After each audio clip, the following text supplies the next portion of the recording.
All right, here's a pretty recent one out of Chicago, and this one's kind of been circulating in the Twitter sphere and online and in the news. 22-year-old kid named Anthony Alvarez uh, runs from what essentially is, I'm gathering, a Terry type of a situation or something. I haven't watched the video yet, obviously, so let's see what happens here and see what all the outrage is about.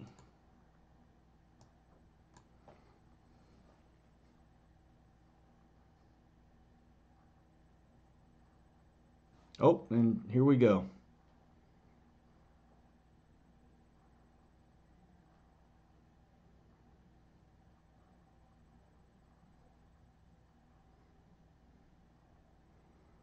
And he's gaining on you, big boy.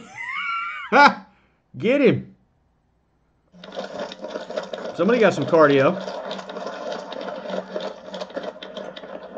Peek that fence, man. Hey,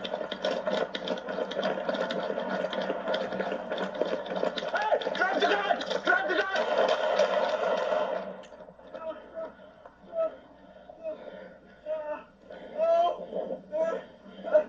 Why are you shooting me? You had a gun! Hey, get on the ground! Get on the ground! C1 David, shots fired by the police.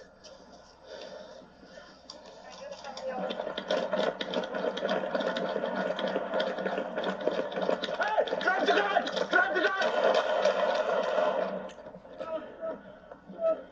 All right, the gun is right. If you look just to the right of the railing on the steps, that's where the gun landed. So he was armed. He had a gun. The officers saw the gun. They said drop the gun. He removed the gun from what appeared to be his waistband area or something. I mean,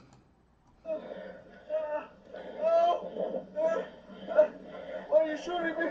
You had a gun! Hey, get on the ground! Get on the ground! C1 David, shots fired by the police.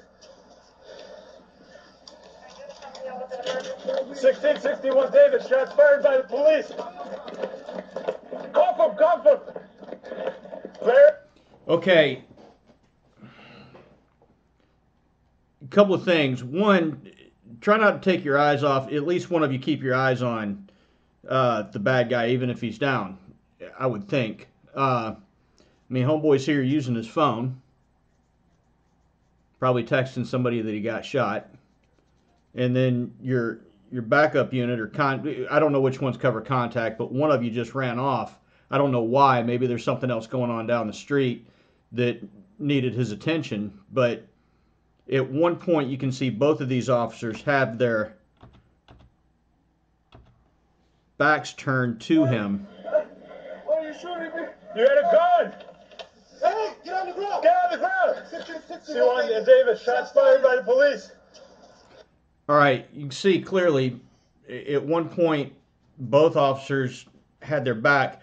I would think that one of these two would go over and secure that weapon, either empty take the magazine out and clear the chamber, or at least mark it so it's secure.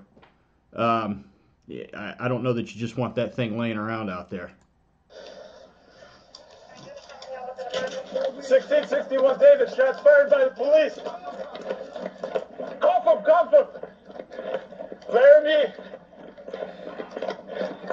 Laramie, 1 street south of Addison, roll the EMS. Shots fired by the police.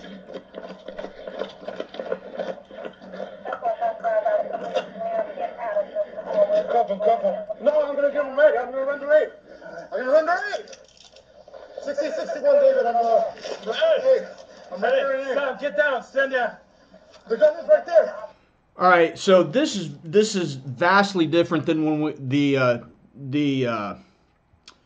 one we saw last week, where it was the 13-year-old kid, where once the kid had been shot, the aid came quickly and it came efficiently. And in contrast, what we're seeing here is kind of a, I'm not real sure what to do. You've got one guy saying cuff him. You've got the other guy saying I've got to render aid. Is there a reason you can't do both? Should you go ahead and cuff him in this situation? Does that make sense? If not, why? If it does, can you still render aid while he's cuffed? The gun is right there. Stop, stop, stop, stop moving. I'm trying to help you. I'm trying to help you. I'm trying to stay with me, dude. Stay with me. Get the ambulance. Stay with me, man. Stay with me. We got EMS going again. Do we have any officers? No officer shot. It's not a 10-1. Offenders down, weapons on scene. Roll EMS. So that's very different than what we saw from Chicago PD the last time. There seemed to be a disconnect between cover and contact about what they should be doing, when they should be doing it. I would think that they would both be on the same page as to, you know, what is policy there at the Chicago PD. Is it, you know, handcuff, render aid? Is it render aid, maybe handcuff? What is the policy, and why are they both not on the same page? Why are they both not doing the same thing? Policy has to be consistent, just like law, right? It's got to be consistent across the board. Everybody's got to get the same training, and when you practice that training, you all practice it the same way, so that when a real life situation comes along, everybody acts or reacts in the same way. But what we have here is just the opposite of that. Just real quickly, let's kind of run through this again. And apparently, this was going to be essentially a Terry stop, or even a consensual contact in what is probably a high crime area. And there's inevitably going to be the question, well, what right did they have to get out and talk to him? What right did they have to pat him down? What right did they have to do to chase him? And they've talked about ending foot pursuits in Chicago. I heard the mayor say something about that. Mayor Lightfoot said something about that on the news, I believe. But the you know, you can't or you shouldn't just chase somebody because they run. Well, the Supreme Court ruled, and I think it was a case out of Chicago, that flight upon contact certainly bolsters your reasonable and articulable suspicion argument under Terry, right? So if you get out with somebody, no, they don't have to talk to you, but we as law enforcement officers can talk to whomever the hell we want. I can talk to anybody I want to talk to. They don't have to talk to me, but I can talk to them. Now, if I get out with somebody in a high crime area, or somebody that in this case is known to law enforcement in that particular area, and he, you know, known to have done X, Y, or Z, you want to get out and make contact with him, and he bush bonds immediately, well, then there's nothing wrong with giving chase. Then you get to the part where he's got a gun, he removes the gun from his person, even after being told to drop the gun. I mean, I don't know what else you expect to happen. My boy here's got some cardio though, right? Hey,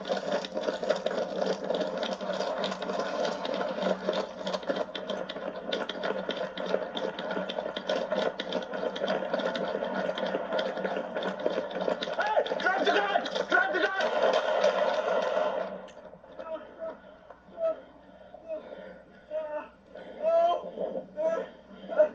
Why are you shooting me?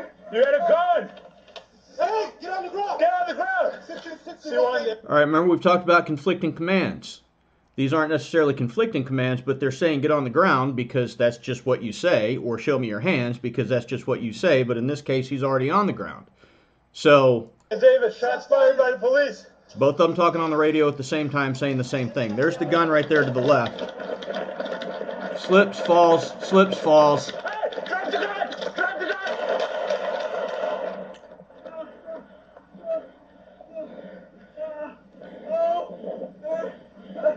Why are you shooting me? You had a gun!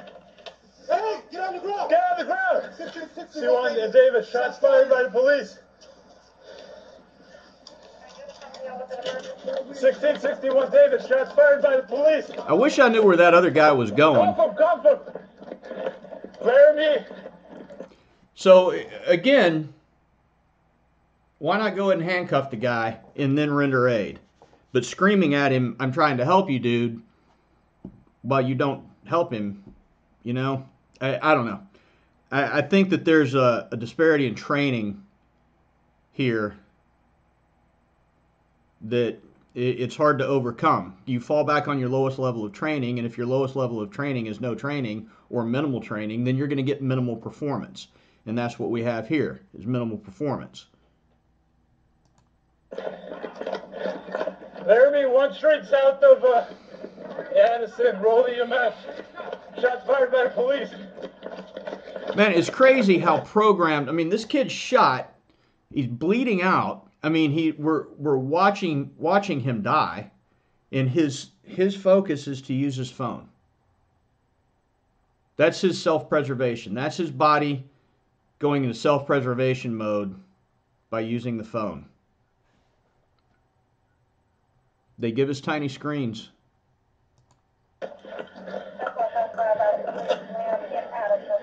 Cuff him, cuff him. No, I'm gonna give him aid. I'm gonna render aid. I'm gonna render aid.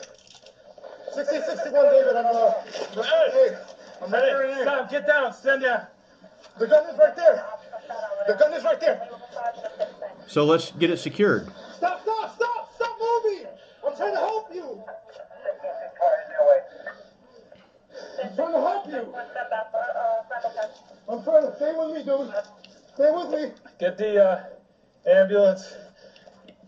Stay with me, man. Stay with me. Where's he going to put the TQ? No officer shot. It's not a 10-1. Offenders down, weapons on scene. Roll EMS. I mean, from a